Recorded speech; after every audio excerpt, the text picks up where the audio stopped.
Io ijambo ry'umukamba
dusoma mwiteguye umwaka w'abarangiye abanyakirindi.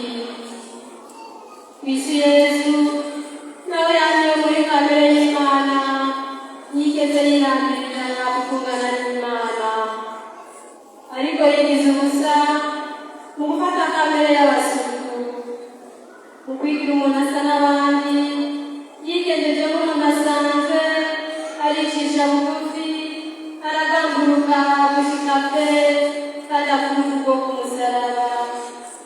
Nicyo cyatumye Imana imushyira hejuru ya byose, ikamugabira rya zina nyaryo rirengera amazina yose, kugira ngo mu izina rya Yesu bose bakubite ibipfukamiro hasi, abari mu ijuru, abari ku isi n'abari mu kuzimu, kandi ngo ururimi rwose rwakwere ko Yesu Kristo ari umukama w'umuntu ntazwa w'Imana se. Iyo ni ijambo ry'umukama.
Yamara wera wishura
Ni mukwe muri maso kandi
Kugira ngo bashobore kumenya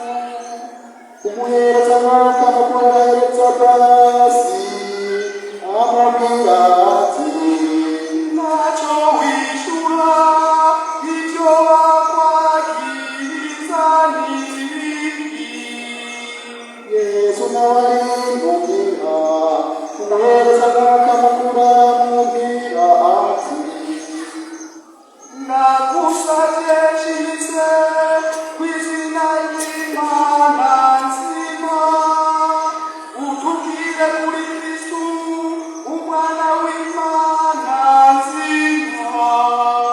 Yesu nawe aramubwira ati niwe ubikoze mbere ndababwiye ko kuvuga nyene mugiye ko umwana w'umuntu yicaye iburyo bwa nyir'ububasha aza kuri icyo gishoro.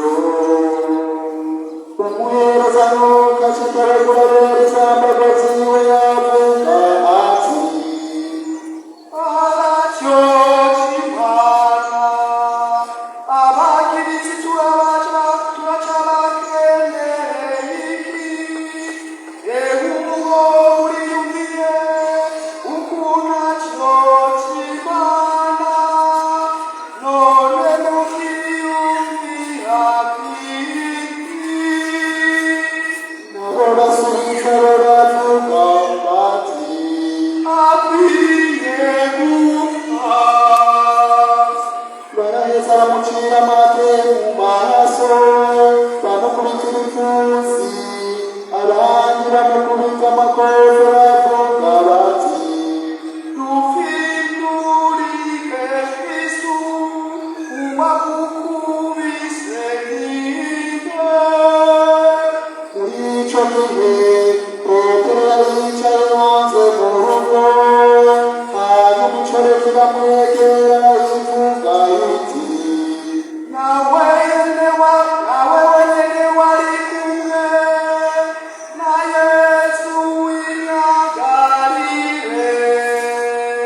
ariko petero arahakana bose bumva bavuga bati sinzi icyo uri uravuga. petero agiye amazi kw'irembo iyindi coreti iramubona ibwira abaraho iti Nuwo yari kumwe na Yesu Munyanazareti. asubira guhakana ageretse ko n'indahiro ati Uwo muntu sindamuzi. haciye akanya abaraho baregera babwira petero bati Ni iby'ukuri nawe uri uwo muri bo kandi n'imvugo yawe iraguhinyuza. nawe rero acaja mu vyo kw'isura no kurahira ati Uwo muntu sindamuzi. ubwo isaha kitarabika petero aca yibukira ijambo yesu yari yavuze isaha kiza kubika umaze kugihakana gatatu aca rero arasohoka yiyuhiye umusozi hakiri n'agatuturu abahereza mwuga bakuru n'abakurambere b'igihugu bose bagira inama beza ngo bamwicishe bamaze kumubona baramushorera bamushikiriza umutware Pilato yuda yari yamugurisha ingabo baramuciriye urwo gupfa aricuza agarukanira abahereza mwuga bakuru n'abakurambere bya bice mirongo itatu by'ifeza ababwira ati Nacumuye mu kugurisha amaraso y'intungane. ariko bo bati Bituma y'ikiriragusa. yuda rero akerera cyarushe kw'isengero acapa aca kwiyahura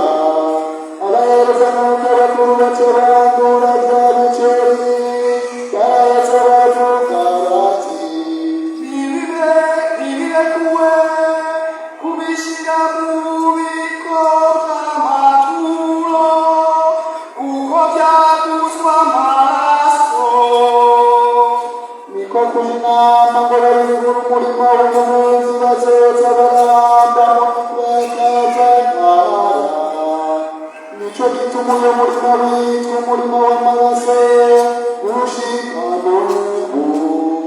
Iryo umuhanuzi Yeremiya yari yakoze riraranguka rero ngo bafashe ibiceri 30 by'ifeza, ikiguzi cy'uwagurishijwe akagurishwa na bene Isirayeli, hanyuma babitangira umurima w'umubuzi nk'uko Mukama yari yabitegetse. Yesu rero ahagarara imbere ya nyamutware nawe amubaza ati, wewe umwami w'Abayuda. Yesu avuga ati, niwe ubivuze. Igihe yari karagirizwa n'abaherezabikorwa bakuru hamwe n'abakurambere ntacyo yishuye. Pilato rero amubwira ati, Mbega niwumva icyo barakwakiriza kuri ngaha. Yesu ntiyamwishyura habe n'ijambo na rimwe, mbere biranatangaza cyane nyamutware. Uko umunsi mukuru ushize, uwo mutware yamare kurishengera umufungwa yifuza. Muri icyo gihe bari bafise umukungazi cyane witwa Baraba. Pilato rero yegera abantu bakoranye ababwira ati, Uwo mwifuza ko nabarekurira ninde, Baraba canke Yesu yitwa Kristo? nk'uko Pilato yamenye ko bamushengetse ku ishari, amaze kwicara mu iciro ry'imanza, umugore wiwe amutuma n'intumwa ati, Ntihagire ico mupfa n'iyo ntumane, kuko uyu munsi nabato cane nico narose nimwerekeye. abaherezabikorwa bakuru hamwe n'abakurambere bose ishengero ngo risabe kubarekurira Baraba, ariko Yesu bakamwica. Nyamutware ababwira ati, Mugabo babiri, uwo mwifuza ko nabarekurira ninde, nabo bishura bati, Baraba. Pilato ati, Hanyuma Yesu yitwa Kristo, nawe namubwire gute? bose bishura bati, Nabambwe. Pilato asubira kubabaza ati, None ikibi yakoze ntiyabandi. bose barushiza gushira hejuru bavuga bati, Nabambwe. Pilato abonye ko atari bushikeko, ahubwo kubw'umuntu kuguma yerekana yakira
baje kumutekeza bamwambura yambuzu bamwambika inzambago ziwe bamujana kumuhamba yagisonga babona umuntu w'umunyasireti yitwa Simoni baramugorera ngo yikorere umusaraba wa Yesu bashitse ku musozi witwa Golgota ni ukuvuga ikibanza c'agahanga baramuhereza umuvinyu uvanze n'umurubazi nganywe mwigice acarana kunywa bahejeje kumubamba bayabana n'ivyambarwa vyiwe babanje gutera ubufindo baca baricara bamucungiraho hejuru y'umutwe wiwe bahashira urwandiko rw'icatsi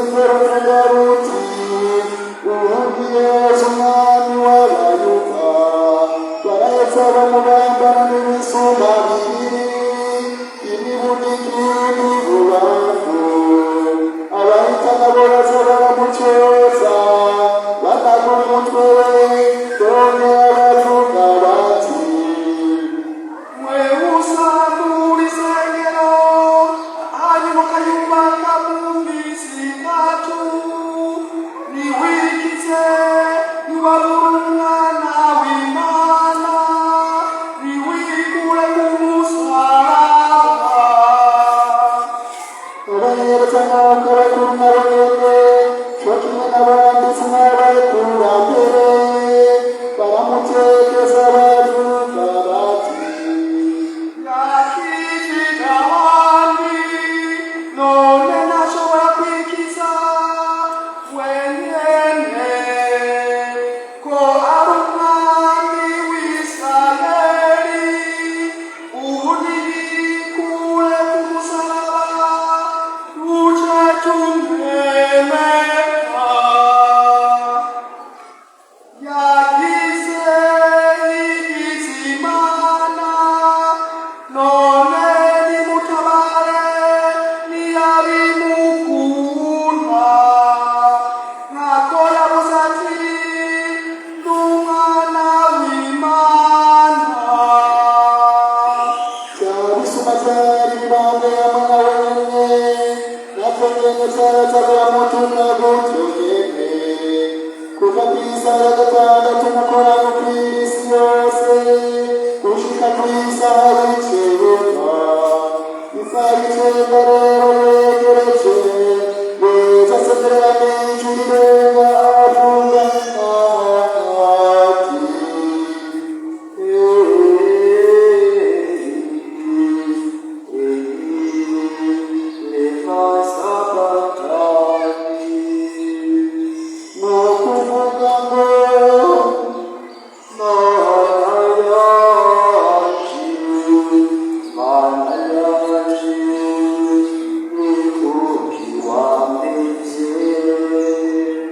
bamwe mu batumvise bavuga bati uwarika mfatabaza Eliya ubwo nyene umwe muri bo aca yiruka afata ipama yashize kw'isumwa ry'urubingo ayunza igisiki aramuha ngo anyunuze abandi nabo